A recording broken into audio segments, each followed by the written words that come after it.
Pemirsa, dan saya saat ini masih berada di sebuah biara Katolik yang terletak di daerah yang bernama Brooklyn di Washington DC.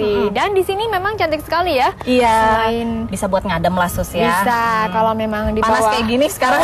Aduh. Kalau ada tempat itu enak banget ya. Nah, memang di sini nggak cuma cantiknya aja ya, tapi di sini juga ada kebun ya, seperti yang kita katakan tadi. Betul. Dan memang hasil panen dari kebun tersebut ya, kebun biara Fransiskus ini seringkali disumbangkan kepada warga, terutama warga tunawisma yang tinggal di Washington DC. Betul. Nah, ini memang bantuan yang sangat berarti ya Sus ya, karena zaman sekarang kan lagi resesi. Nah, terus harga bahan pangan juga semakin meningkat ya di mana-mana di seluruh dunia. Nggak cuma orang tunawisma aja yang merasa kesulitan membeli bahan makanan sehat, tapi orang-orang biasa ya yang ekonominya agak sulit atau menengah ke bawah itu susah sekali. Semakin susah. Iya, dan kita punya liputannya mengenai bahan makanan yang semakin mahal dan juga dampaknya. Jadi simak bersama. Antara tahun 2007 hingga 2008, terjadi sejumlah kerusuhan di Kenya dan juga lebih dari 30 negara lainnya akibat warga tidak mampu membeli makanan.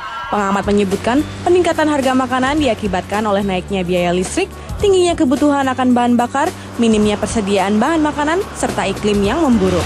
Melonjaknya harga mengakibatkan para eksportir utama melipat gandakan produksi. Tetapi menurut Lembaga Pangan dan Pertanian PBB, FAO, masih banyak negara yang tetap kekurangan bahan pangan. The countries where we had the riots and other problems.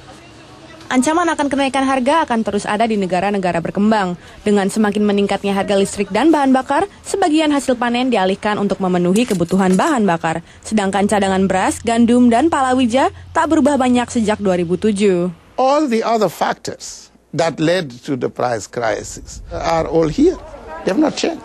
So I think that if we have, and I pray that we don't have it, serious problems of flood and drought in major exporting countries, we're back to square one.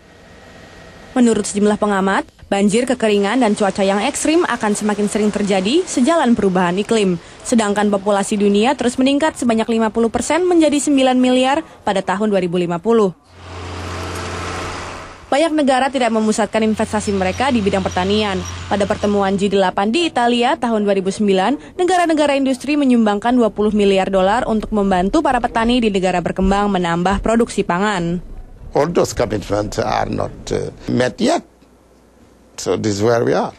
Padahal para petani di negara berkembang membutuhkan modal untuk membangun sistem irigasi, lumbung penyimpanan yang memadai, bantuan pupuk, serta bibit berkualitas tinggi untuk meningkatkan hasil panen. Tanpa investasi tersebut, dunia akan terus berisiko mengalami krisis pangan, kelaparan, dan ketidakstabilan keamanan. Untuk dunia kita, demikian laporan tim VOA.